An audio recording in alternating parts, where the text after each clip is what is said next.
now gives me very great pleasure to announce that you are indeed husband and wife. We are going to cheer and you can kiss it. So,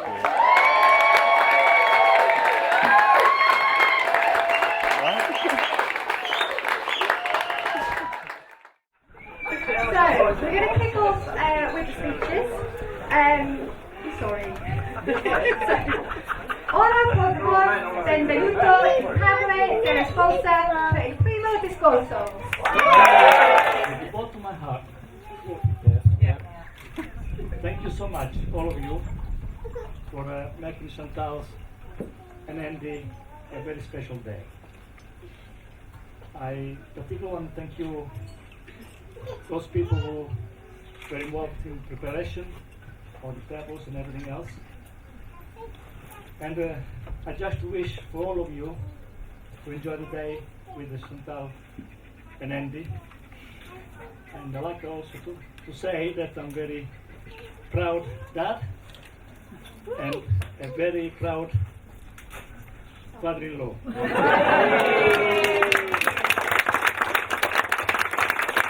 If a good marriage would be a wife who is blind and a husband who is deaf.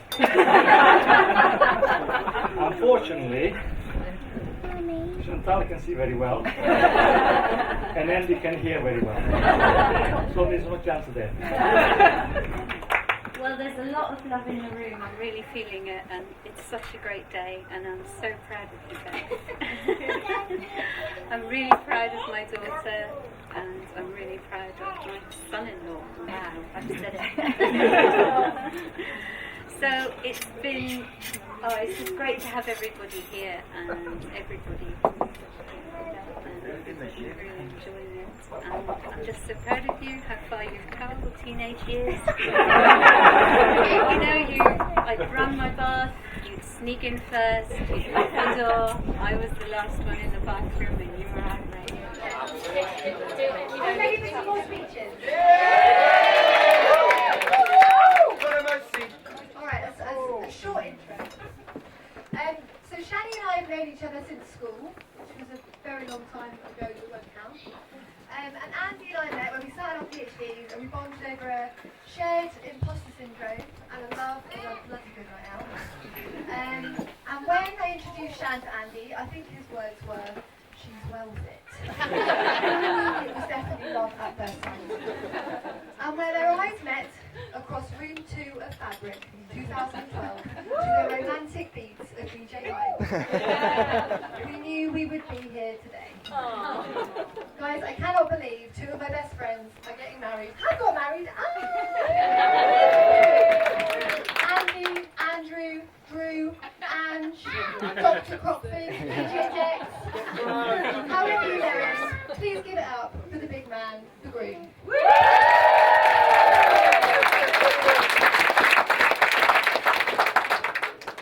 Okay, is that good for everyone? Yeah. Right, so firstly, hope you're having a good day today, and thank you all for coming. As you know, my job is to pay a special thanks to people that have allowed and been on our journey for me and Shan to get to where we are today. And the way I want to do that is try and tell a few funny stories about each of the people that I'm going to talk about. But before I move on to that, again, I'd like to say a big thank you to everybody here. We've had people come from short distances, such as the Bridgewater crew over here. Very long distances, such as Emily Crockford, who's come all the way from Australia. We've got people that have come across the channel from France. And we also have Maria and Ennio, who have come from Italy. I'm going to attempt a few words in Italian. So, Maria, Ennio, grazie mille per essere venuti e per tutto quello che avete fatto per noi. Questo significa moltissimo per me e Chantal.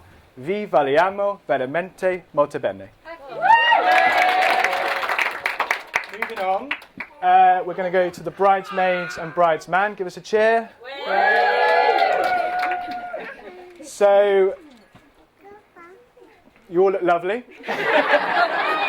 That's the standard language, isn't it? Yeah.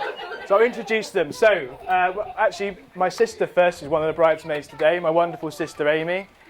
So Amy, thank you for everything you've done for me. I really appreciate it. You're a rock to me. And I love you very dearly. We've also got Emily, one of my best friends. We've also got Jenny. We've got Tom as the bride's man. And we've got Sophie as well. And thank you to you all for everything you've done. And marrying Shan today means I don't get to just marry Shan, but it means I have the honour of being your friends as well. And I really, really appreciate that. And thank you. So as is tradition, we now need to toast the bridesmaids. And bridesman, of course. Okay, so to the bridesmaids. And bridesman. Sorry, Tom. Donde Tom. You know. Okay, so the next person I'd like to thank is my wonderful dad. So, Dad, thank you for everything you've done. My dad is the person that's had to put up with my nonsense more frequently and for longer than anyone in this room. It shows. I don't mean to, I'm sorry. One of the best examples of that is the dreaded house party that I had when I was about 14 years old. Yeah, somebody was at it. For those of you who don't know, the house party went very wrong. I still feel incredibly guilty about it today. It ended in me leaving home. I got to the end of my road. I gave my aunt Sal a ring. She picks me up, drops me straight back to face the music.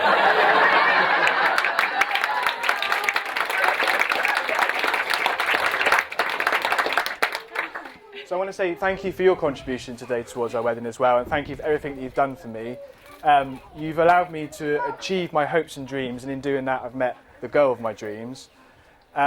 Safe to say, life has been rocky and stormy through some parts of our lives as well, and I thank you from the bottom of my heart everything that you've done for me and for Amy as well. So thank you for that.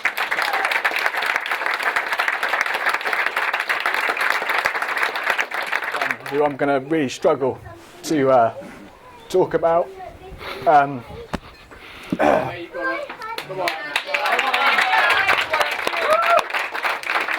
if it wasn't for my mum, who isn't here today tragically, the person stood in front of you now really wouldn't be here. I knew her for 13 years, and she shaped my character like no one would believe. She taught me to work hard, be kind, and to keep work hard again. And one of the things that she used to say to me is, if you work hard, everything will be all right. And I think today is an exemplification that that mantra is very, very worthwhile and has worked for me very, very well. I'd like to thank her today for everything that she's done for me.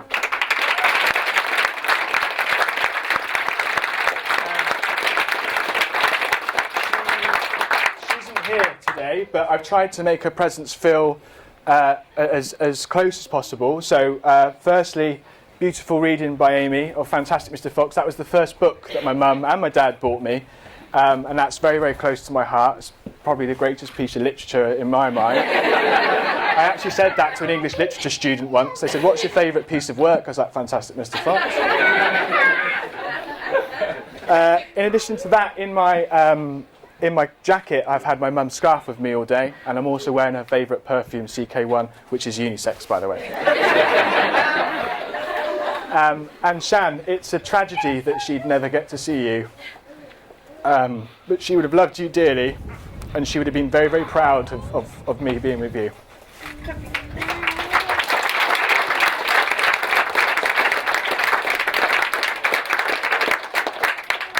Okay, so now on to the best men and the ushers.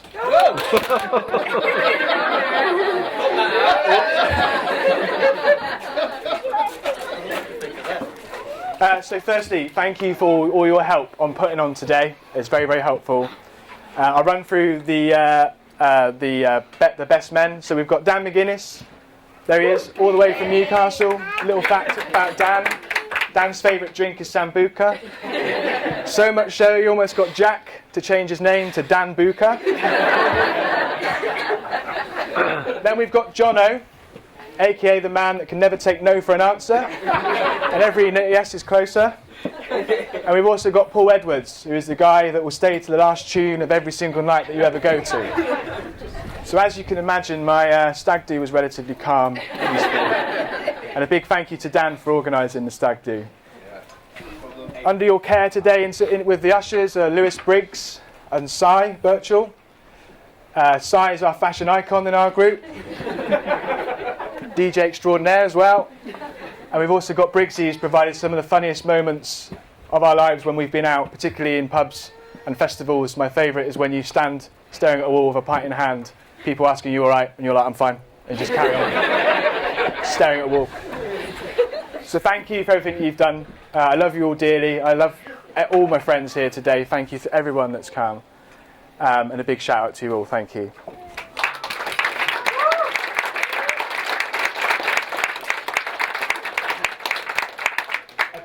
Just a thank you to my nan Pat, Grandad Dave, Sal, and Granny Ann. There. Thank you all for being very close throughout my life, and again with my mum and my dad and everybody else in this room, allowing me to achieve what I've done and get to where I am today. I really appreciate that. So with that, we then move on to the main event, the star of today. This bloody bores. My beautiful new wife, Shannon. So what I want to do is give a brief history of our love story, if you like, and with that you'll know it will show you why I love her, and also allow me to say thank you to everything you've done for me. So I'm going to start probably about a year before I met Shan, and I was with a friend at the time. I don't know him now, but we were talking about what your favourite type of girl is, and my favourite, and when I reeled mine off, it was a girl wear Adidas high tops, she wore an Adidas jacket, she likes crisps, and she likes drum and bass, and she's fit. So we fast forward about a year, and I am about 60 feet underground in Farringdon in London in a club called Fabric, room 2, as Emily said, hype on the ones and twos. It's absolutely fine. And suddenly, through the sweat and the mist and the lasers and the smoke, comes this girl, and she's wearing Adidas high tops, an Adidas jacket. She's listening to drum and bass. She's not eating crisps. I deduced you'd like them.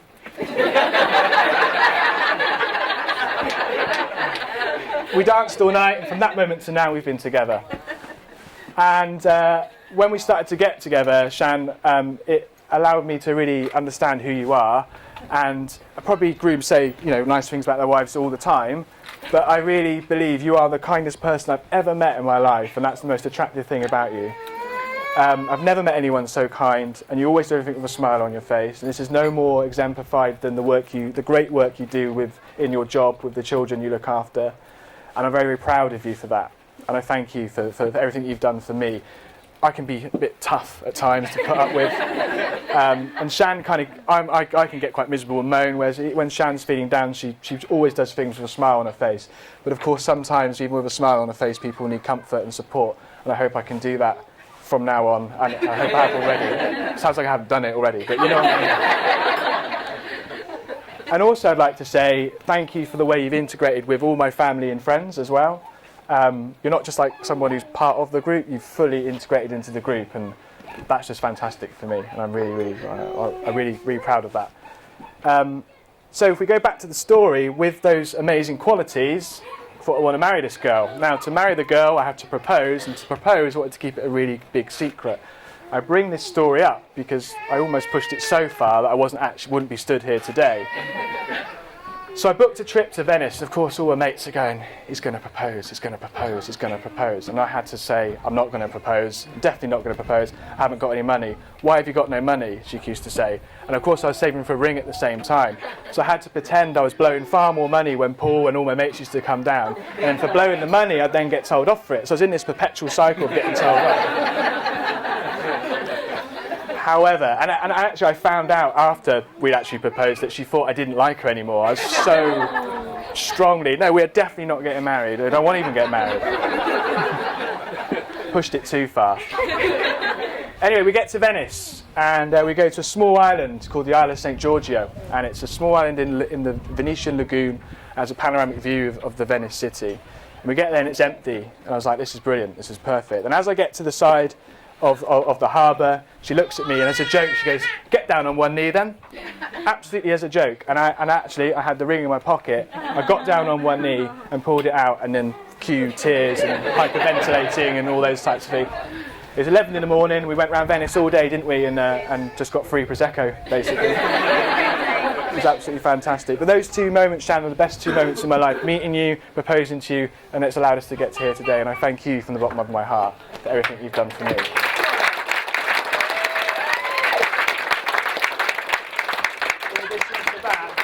Today is a fantastic day, and a lot of the things that are in this room and throughout the wedding have actually been made.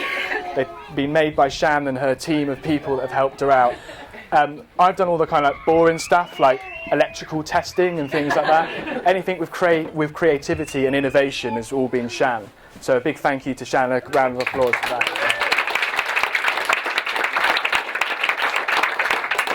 So that's enough for me. I'm now going to pass you over to the capable hands of one of my best men who is going to give a talk or give his best man speech. The person doing it is Mr. Paul Edwards. He's on the toilet. You can sit down. Anyone who doesn't know me, hang on. I'm one of the best men along with Jono and Dan. And I've been asked to do the speech purely out of process of elimination, I think. Because the other option was Jono, so. Yeah, and I just want to say that all 3 best men are really happy to contribute to today. Really proud, even if you didn't pay for our suits.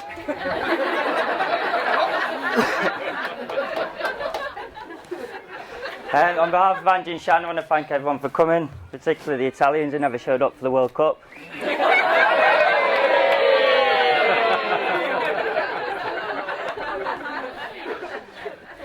And Shan, you do look really good today. You do look great. I have got it written down, but I did genuinely think that as well.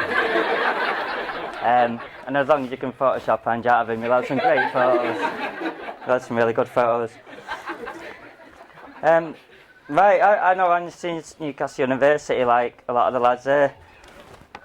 And we became friends through a shared passion for basically football, Fosters and drum and bass. So I knew we'd be good friends, but when I seen him stood on a car bonnet singing, we'll be running around Tottenham with our willies out, I knew we'd be lifelong friends. He's provided many happy memories for me and all his mates, whether it's chanting Starbuck Chippy everywhere we go, in homage to our favourite fish and chip shop in Newcastle, or whether it's eating nuts out of a bowl on a table in the form of Guess the Animal in a busy bar in Zagreb. He's provided that many good memories that it'd probably be quicker and easier to talk about a few bad memories. But I'm not going to do that. I'm not going to talk about the time I had hiccups for 2 days and couldn't get rid of him. No, Angie is genuinely the most warm-hearted, genuine, kind person. It's an absolute privilege to know him and be his friend. Except during exam time, he gets so stressed his hair falls out. I remember when he met Shan, behind every man there is a great woman, and I remember when he first met Shan and he said to me he'd met someone that he was quite interested in, and I did actually feel sorry for her, because as you could have guessed, Angie can be a handful. I thought, oh no, how's she going to cope? But then I found out she's a qualified teacher experienced with working with naughty children. There was no need to worry about. And now I know Shan, I know how well equipped she is to look after him. She's a great person. She's an amazing person. And I think it can be shown no more so than 12 months of training to do the London Marathon and raise a lot of money for a great cause this year. So we can give her a round of applause for that. Yeah, so I think me and all Angie's friends agree that he's a very lucky man with Shan. On the back of that, we've come up with 5 tips to try and keep the marriage healthy, to try and keep it happy. Tip number 1, good marriage is based on good communication. Having too much to drink and shouting irons over again is not conducive to positive communication. Tip number 2, cook dinner for her. When we were at uni, Angie's favourite meal to make was a spicy bean melt. It actually sounds quite fancy, but in reality it's mashed potatoes, beans and a bit of sandwich ham. Let's hope one of them wedding presents is a cookbook. Tip number 4, make breakfast in bed from time to time, and you've got to remember that on special occasions a sausage barm and a bottle of Lucozade isn't good enough, even if you did have it for your breakfast every day for 4.5 years. And tip number 5, put more effort into this marriage than you ever did into fancy dress. Not only did you look a state in Ibiza once you'd lost your pom-poms, but also when we were at uni, you used to go to fancy dress parties by putting on a few empty boxes and calling himself Boxman. Now, I must admit it did become somewhat of a cult hero, but in my opinion it was still a half-assed attempt. But in reality, you don't need any tips from me. You're absolutely perfect for one another. I've known you a long time, I've known you a long time, I've known Shannon a long time, and you're absolutely perfect for each other. You're two of the best people and you're perfect for one another. You've got shown great character, resilience in the face of any adversity, and you're going to be absolutely great. You really are. I'm sure you've already heard, but yeah, they met in Fabric 7 years ago. Yeah, through a mutual friend in Fabric, as you've already heard. I think they celebrated going on a few dates in Fabric, they celebrated their engagement there. In fact, there's 3 tables today called Fabric, so if we see them sneaking off early later on, we know exactly where they're going, so it's not rude to grab our coat and follow them. It'll be a great night. I think we've got a hog roast, all get to know each other, dance the night away. Some people are going to play some top tunes later on. Although I am still trying to find out where that telly's gone for Love Island at 9 o'clock if anyone's interested. Nearly done. Before we toast Andy and Shan, I just need to thank, I was just basically seconding what Anne said. Thanks to Si and Briggsy, who are 2 best mates to these 2 people. I know how much they appreciate you. And to the 2 other best men, firstly Dan for arranging a wicked stag date, it was really good. And secondly Jono for making sure we were alright and looking after us in Ibiza, being responsible.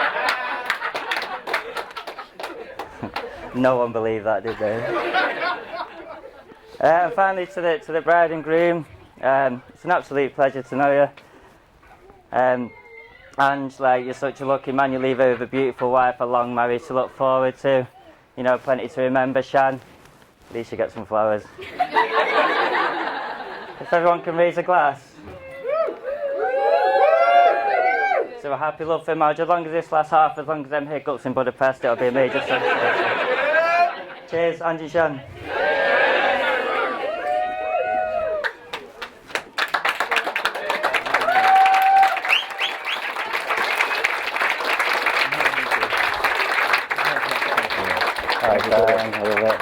I enjoyed it. I won't let you down. Amazing. Thank you so much. Okay. Well done.